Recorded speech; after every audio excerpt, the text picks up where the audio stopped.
Hello everyone. As you all know, the first week of August has almost gone. So this time to prepare your strategy for next month. And if you ask me how I make my strategy, तो I will say I always make strategy at levels. First long term में बनाती हूँ, then month level पर, then week level पर and then day level पर. तो मेरा अगर long term में बात की जाए तो मेरी strategy है कि मुझे अगस्त से लेकर दिसंबर तक I just revise my standard book more than 5 times, because revision के बिना कुछ नहीं है. आपको चीज़ें पेपर में, जब आप पेपर देने जाओगे तो आपको ये तो पता चलेगा कि हाँ ये मैंने पढ़ा था, but you can't not able to recall. तो वो रिकॉल तभी हो पाएगा जब आप रिवाइज करोगे अगेन एंड अगेन.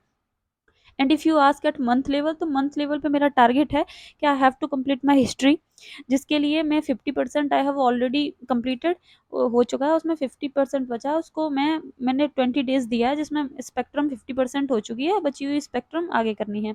और तमिलनाडु बोर्ड की जो एनसीईआरटी आती है एंशियंट और मिडाइवल के लिए, वो करना. फाइन आर्ट की बुक है छोटी सी, उसको आई थिंक आप 2 दिन में भी पढ़ सकते हो, 1 दिन में भी पढ़ सकते हो. अगर आपने पहले से पढ़ रखी है तो शुरुआत में आपको पढ़ने में प्रॉब्लम होगी, but if you read earlier तो आपको आसानी से पढ़ लोगे आप उसको.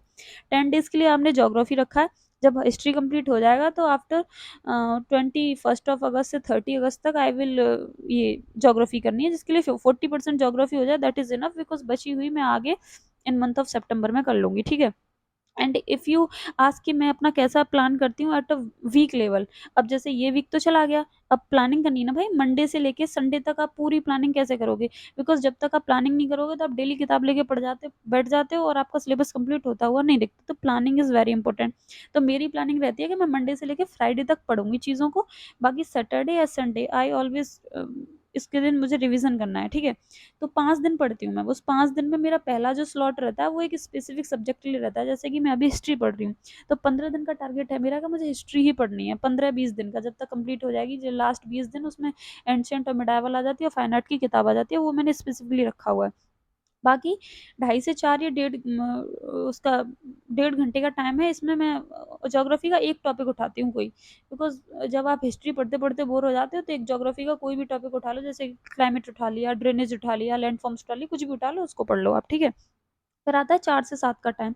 ये सोशियोलॉजी ऑप्शनल के लिए मैंने स्पेसिफिक रखा हुआ. और मेरा अगस्त मंथ का टारगेट है कि मुझे first, second and third 3 chapter sociology के कंप्लीट करने हैं, जिसमें आई have already completed my first chapter. उसके अब नोट बनाने हैं और अगेन एंड अगेन रिवाइज करना है, क्योंकि इतनी जल्दी मैं इसलिए कर पा रही हूँ बिकॉज मैंने इसके नोट्स पहले ही बना रखे हैं. जो पेपर 1 है सोशियोलॉजी का, उसके नोट्स मेरे ऑलरेडी मेड हैं. तो अब मैं जल्दी जल्दी से स्लीपी की क्लासेस देख लेती हूँ और जो मेरे रोज नोट्स हैं उनको रिवाइज कर लेती हूँ. और जो थिंकर्स हैं भाई, वो तो रटने पड़ेंगे.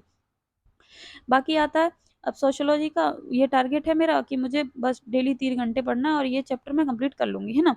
तो ठीक है. अब बाकी आता है कि अब करंट अफेयर के लिए मेरा टारगेट है इस मंथ का, इन मंथ ऑफ अगस्त का, कि मुझे जनवरी और फरवरी की मैगजीन विजन की पढ़नी है, मतलब याद करनी है. तो उसके लिए अगेन एंड अगेन रिवीजन करना पड़ेगा, जिसमें मैं डेली कुछ ना कुछ पढ़ती रहती हूँ. जैसे कि मैंने पॉलिटी दोनों की, जनवरी की और फरवरी की, खत्म कर दी है. ठीक है. बाकी आता है यूट्यूब वीडियोस के लिए. यूट्यूब वीडियोस मैं बना लेती हूँ. जैसे कि आज की बात करें, आज इस टाइम वीडियो इसलिए बना रही हूँ बिकॉज आज I am not feeling well, पढ़ने का मन नहीं था और मैं पढ़ चुकी हूँ. जैसे मेरा एक स्लॉट होता है सुबह वाला, हिस्ट्री वाला, तो उसमें मैं I have already study for 4 hour. अब नहीं है मन मेरा, तो आई थॉट कि अब चलो वीडियो बना लेते हैं. तो यूट्यूब के लिए मैंने 10 से 11 का टाइम रखा हुआ है. टाइम मिल जाएगा तो बना लूंगी, वरना ये जरूरी नहीं है. मेरे लिए डेली जरूरी है कि 10 to 12 आवर की मुझे स्टडी करनी है, बिकॉज अगर वो नहीं करोगे तो उससे, उसके बिना आप सिलेबस कंप्लीट होगा ही नहीं. भाई अगर आपने टारगेट सेट किया है कि मुझे अगस्त से लेके दिसंबर तक अपनी स्टैंडर्ड बुक्स को 5 टाइम रिवाइज करना है, तो उसका मतलब ये है कि आपको किसी भी स्पेसिफिक सब्जेक्ट को डेली 4-5 आवर्स पढ़ना पड़ेगा डेली. तभी वो रिवाइज हो पाएंगी, क्योंकि स्पेक्ट्रम खुद 800 पेज की किताब है यार.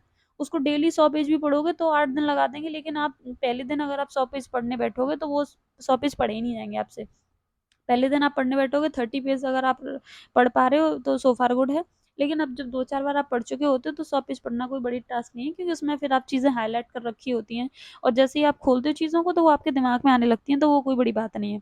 और संडे एंड सैटरडे ये तो रखा है मैंने रिवीजन के लिए. वो इसलिए बिकॉज आप, हम नई चीज़ें तो पढ़ते रहते हैं लेकिन वो पीछे का भूलते रहते हैं. तो आई बिलीव कि 5 दिन आप नया नया पढ़ो. जैसे आज पढ़ी स्पेक्ट्रम की सोशियो रिलीजियस रिफॉर्म्स पढ़े, कल 1857 का रिवॉल्ट पढ़ लिया, फिर गांधी जी वाला एरा पढ़ लिया, फिर आफ्टर इंडिपेंडेंस पढ़ लिया. तो उसके बाद जब आप, you will come on Saturday and Sunday, तो उसमें क्या होगा कि आप जो कुछ भी पढ़ा है उसका जल्दी रैपिडली रिवाइज करो. बिकॉज बिना रिवीजन के जब आप पेपर में जाओगे तो कुछ नहीं होने वाला। कुछ क्या मतलब आपको चीजें दिखेंगी कि हाँ ये पढ़ी थी, पढ़ा तो था, पुनः पैक्ट कब हुआ था, लेकिन आप you will confuse at that time कि भाई 1932 में हुआ था या 1934 में हुआ था। तो वो नहीं होना चाहिए। वो तब होगा जब कोई भी बुक आपके आगे से 4-5 बार जारी होगी, ठीक है। तो यही मेरा प्लान है कि मैं अपना जो नेक्स्ट वीक है उसको अच्छे से यूटिलाइज करूं और उसमें से अपना मैक्सिमम आउटपुट निकालूं। उसके लिए 10 से 12 बार की पढ़ाई हो जाए वही बहुत बड़ी बात है। तब तक के लिए बाय बाय। एंड अगर वीडियो अच्छा लगा हो तो चैनल को सब्सक्राइब कर देना और लाइक कर देना, और न अच्छा लगा हो तो भी कोई बात नहीं है। और मेरा डेली का टारगेट यही रहता है कि मैं रात को एक वीडियो बनाऊं किसी भी एक टॉपिक पर, जिससे कि मेरे खुद के मैं अपने नोट्स बनाती हूँ, तो उस नोट्स को ही अगर मैं डिक्टेट कर दे रही हूँ किसी एक का भी फायदा हो रहा है तो इट्स गुड। बाकी तो कोई नहीं, चलो ठीक है, तब तक के लिए बाय बाय।